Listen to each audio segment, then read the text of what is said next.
Hey guys, CruelLEGACEY here. Welcome to my Halo Reach Tip of the Spear Mythic guide. We're going to be going through the mission solo on Legendary with all skulls activated.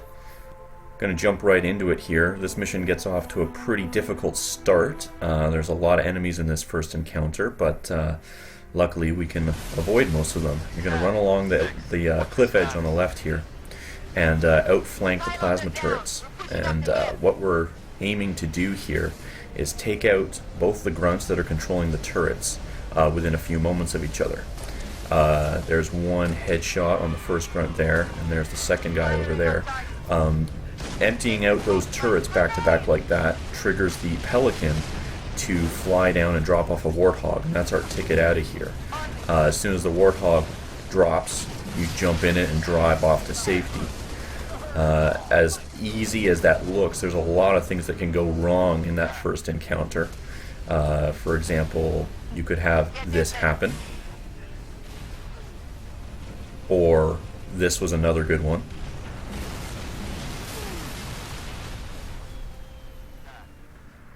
And this one's actually my favorite. So, in short, don't worry if you have to retry this section several times over before you make it through. It's pretty tricky. Once we get to this next clearing here, this is our first primary objective, is to take out this anti-air gun. We're basically going to use the Rocket Hog's turret to destroy it from long distance. At this range, there's no enemies that can hurt us. We're totally safe. So you can just fire away at your leisure. It takes 16 shots with the rocket turret to take out the anti-air gun. As soon as you fire that 16th shot, jump back in the driver's seat and head along this path to the right here.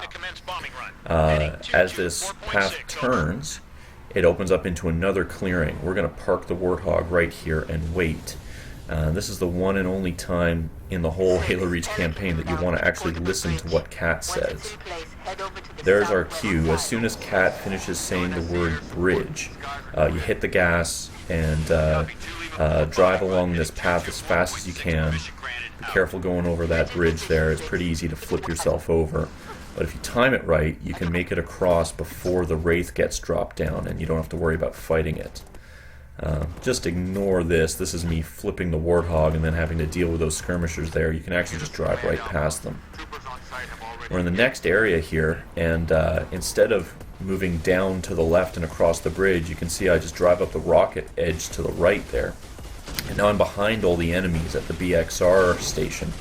I'm going to hit the turret with a few rounds from my grenade launcher. I'm trying to disable it before I move up the staircase here, because otherwise I'll get a whole bunch of fire coming right at my back as I move up those stairs. Pick up a health pack on the way around, shoot at the skirmishers as you go by, but don't stop to fight them. And now we're going to jump, and I miss the beam I was aiming for completely. Or supposed to land on the beam just above my position there. But I was feeling really stubborn the day I recorded this, and I decided that no matter what it took, I was going to find a way back up. I didn't want to have to revert and redo it all again. So after jumping around and looking all over the place, I finally decided to go for this little ledge here, and I made it. So there, now you know how to get back up if you fall like I just did. Now we're back on the ground level. The remaining troops are still in the area, so I carefully fight a path clear to get back up the stairs and fight off the skirmishers, and now I make the jump one second time, and this time I actually make it. So what this allows us to do, running along this ledge here, is it allows us to bypass the entire upper level of this base. We don't have to fight the elites, we don't have to fight that secondary turret up there. All we have to do is run through here, run straight past those jackals, pick up the plasma launcher, and jump in the Revenant here. And now we're at the second anti-air gun. You see I just drove right past all the enemies along the way there.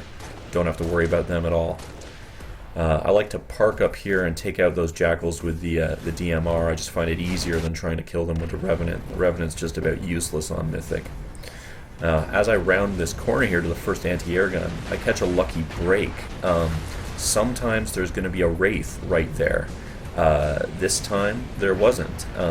This area of the level can be quite unpredictable. Sometimes there's 2 wraiths to fight, sometimes the wraiths drive off the edge and you don't have to fight any of them. Sometimes there's just 1 here. It really depends on how the loading triggers.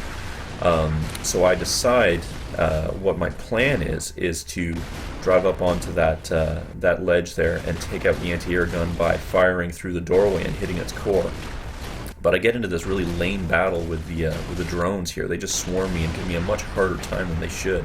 I finally fight off the drones and I'm about to hit the core, and there comes the hunters. I was up there so long that I got the hunters' attention, and there's no way I'm going to try and fight them at such close range. So I back out, pick up a drop shield to recharge my shields, and oh, there's the other wraith bombing away at me. So at this point, just about nothing's going the way I hoped. So I decided to go to plan B.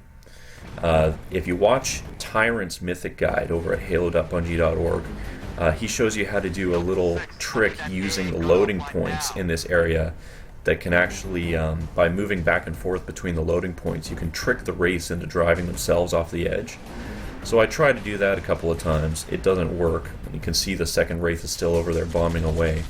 But I'm going to use this Warthog turret to take out the AA gun. This chain gun turret will take down the gun much faster than fire from the Revenant possibly can. So you just unload on it. It'll drop in about 2 full rounds from the chain gun.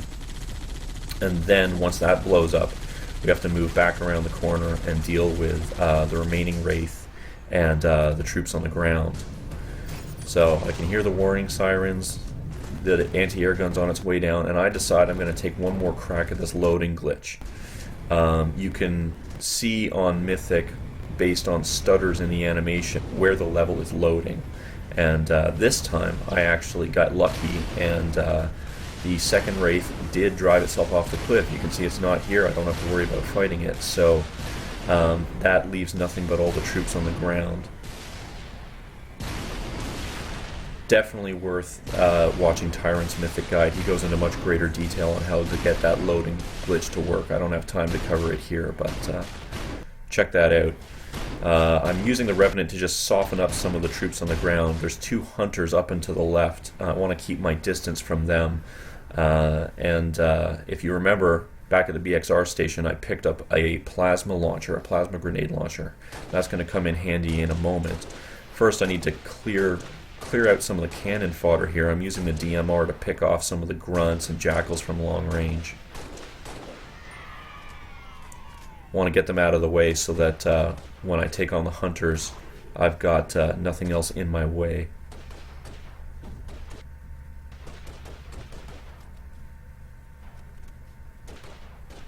Once I feel like I've thinned the herd enough, I drop my DMR, which is empty, for a fresh needle rifle, and I switch to the plasma launcher and just bomb away at these guys from long range there. Charge it up nice and full. The grenades will home in on the hunters as long as you target them close enough to the center of your screen. 3 full shots, that's drained 1, but there's a second plasma launcher in that crate there, which I picked up, and now I use its full 3 shots on the hunters. So they're still standing, but they're quite a bit weaker now. To finish them off, I'm going to come back, jump up those platforms there, and get the chain gun hog again. Bring it around, park it on this hill, again making sure that we're at a safe distance from the hunters. From this far away, they won't return fire or even move closer to engage you. And it'll take a long time to drop the hunters, especially at this distance. Figure on spending at least 1, if not 2 full minutes firing on each hunter before they drop. But it's the safest way to engage them. Once these hunters are out of the way, there's nothing left in the area except a couple more grunts, and there is 1 elite ultra. He's actually the greatest risk because in a few moments George is going to show up with a falcon. And that falcon is our only ticket out of here. And if you leave the elite alive for too long, he can actually cause real problems. There I've dropped the final hunter, so now I'm just using the drop shield here to recharge my health. And my shields are weak, and I definitely want to recharge my shields before moving into the next area, and that's going to require a melee. So I'm going to try and move close and assassinate this elite. Like I said, he can cause real problems, and I'm about to show you why here. Here comes George and the Falcon. You can see the elite is focusing all his attention on the Falcon. And this is what happens if you actually leave that elite alive for too long. He can actually hijack George's Falcon, which then makes it vulnerable. If this happens, you're completely screwed. You've got to revert and like restart the mission from scratch. There's no way to move forward. So I definitely want to make that elite a priority. You want to be careful though. You want to make sure there aren't too many other enemies around, because they can cause problems while you're moving in on the elite. I've rotated around the side there, and there I get one great opportunity. He basically backs right into me, and so I take out the elite, and by assassinating him, recharge my shields at the same time. So we're all set. Jump in the Falcon. Make sure you jump in the right-hand side, and we're moving on to the next section now. Make sure you take some practice shots with this grenade launcher so that you can get a feel for how its targeting works. As we move through this section of the level, you always want to make the plasma turrets your top priority. They can do the most damage at the longest range, so memorize where those turrets are going to be and take them out the moment you see them. Your next priority, other than the turrets, is the wraith around the corner here. You can see I take out the turret first, then quickly move on to the wraith, unload on it, and then take out that second turret there. Once they're down, you can focus your attention on the elites. I like to take out that sniper tower there, and then there's some elites running along the edge here. Keep firing at them. Even if you don't kill them, it'll at least prevent them from retaliating and firing back at you. And we're about to move into the final section here, inside the dome. Once again, most of the combat in this area can be avoided. After we crash land, we're going to pick up the health pack to recharge our health, and the jet pack. We're also carrying an assault rifle and a DMR. It gives you those automatically at the beginning of this section. There's a grunt way off in the distance there that we can kill with a clean headshot. If we're lucky, he'll drop a plasma pistol, which we can then take up the spire. In this particular case, he did not drop a plasma pistol, so that's not to worry. We'll get one at the top of the spire. You can see I just flew over that rock edge, used the car to drive straight into the spire, and then up into the middle. Once you're in the spire, this is the home stretch. This is where it gets real stressful. Slowly creep around the corner. Some grunts will appear from the right-hand side. I like to deal with them head-on. Just poke your head around the corner, headshot them with your DMR as they come around. I move in for the melee to get my shields back, and there's a plasma pistol I needed. So I drop my assault rifle. I'm now carrying a plasma pistol and a DMR. I've killed most of the grunts inside, but there's still 2 more grunts carrying fuel rod guns and an elite ultra with a sword. As I edge around this corner, I'm trying to find the first grunt. There he is. He gets a couple shots off. I use the doorway for cover here. He is very dangerous. You really want to play it safe with these guys. Looking for him again. He's backed off there, but there he is.